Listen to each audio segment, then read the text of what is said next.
क्यों लाखों दलित कांशीराम को अपना हीरो मानते हैं? क्या है वो खास बात जो उन्हें बाकी नेताओं से अलग बनाती है? क्योंकि उनकी जिंदगी का मकसद था दबे कुचलों को ऊपर उठाना और रीति रिवाजों को चुनौती देना।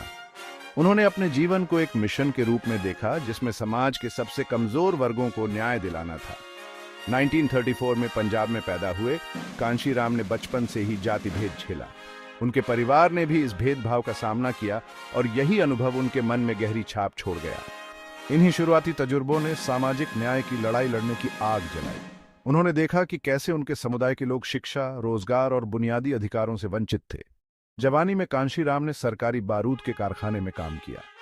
यहां उन्होंने मजदूरों की कठिनाइयों को करीब से देखा और समझा कि कैसे सरकारी नीतियां भी उनके खिलाफ काम करती हैं। यहीं एक अहम मौका उनकी जिंदगी बदल गया, जब अंबेडकर जयंती और बुद्ध जयंती की छुट्टियां रद्द कर दी गई। यह घटना उनके लिए एक बड़ा झटका थी, क्योंकि ये छुट्टियां उनके समुदाय के लिए गर्व और सम्मान का प्रतीक थीं।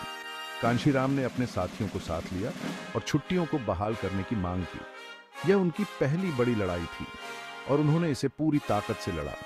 यही वो चिंगारी थी जिसने उनकी आजीवन सक्रियता को आग लगा दी। उन्होंने महसूस किया कि अगर वे एकजुट होकर लड़ें तो वे अपने अधिकारों को हासिल कर सकते हैं। 1984 में उन्होंने बहुजन समाज पार्टी बनाई, जिसका उद्देश्य था हाशिए पर रहने वालों को राजनीतिक आवाज देना। यह पार्टी उनके विचारों और सिद्धांतों का प्रतिबिंब थी। हाशिए पर रहने वालों को राजनीतिक आवाज दी।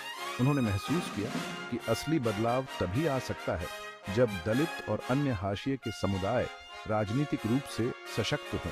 उनकी किताब चम्मचा युग ने राजनीति में चापलूसी का पर्दाफाश किया और असली नुमाइंदगी की मांग की। इस किताब ने राजनीतिक जगत में हलचल मचा दी और लोगों को सोचने पर मजबूर कर दिया। कांशीराम जनता को ताकत देने में यकीन करते थे।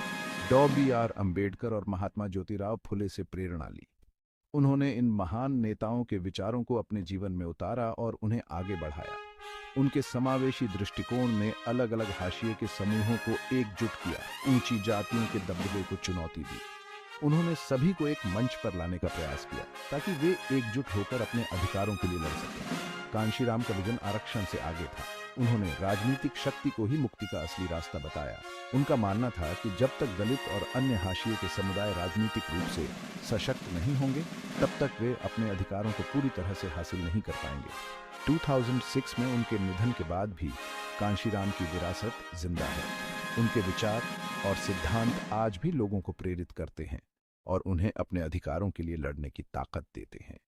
उनकी शिष्या मायावती के नेतृत्व में बीएसपी एक अधिक समान भारत के लिए लगातार प्रयास कर रही है। मायावती ने कांशीराम के विचारों को आगे बढ़ाया और उन्हें राजनीतिक मंच पर मजबूती से रखा। उनकी कहानी दृढ़ता की ताकत और एक व्यक्ति के समाज पर पड़ने वाले प्रभाव का प्रमाण है। उन्होंने दिखाया कि अगर आपके पास दृढ़ संकल्प और सही दिशा हो तो आप किसी भी बाधा को पार कर सकते हैं। पंजाब के एक नौजवान से लेकर राष्ट्रीय नेता तक कांशीराम का सफर उम्मीद की एक किरण है। यह सफर हमें सिखाता है कि कैसे एक व्यक्ति अपने दृढ़ संकल्प और मेहनत से समाज में बड़ा बदलाव ला सकता है। यह हमें याद दिलाता है कि मुश्किलों के बावजूद बदलाव मुमकिन है। अगर हम एकजुट होकर लड़ें और अपने अधिकारों के लिए आवाज उठाएं, तो हम किसी भी चुनौती का सामना कर सकते हैं। सीमाओं को तोड़ते रहो, न्याय के लिए लड़ते रहो और याद रखो, एक व्यक्ति भी वाकई फर्क ला सकता है। कांशीराम की कहानी हमें यही सिखाती है कि अगर हम अपने अधिकारों के लिए लड़ें, तो हम समाज में बड़ा बदलाव ला सकते हैं।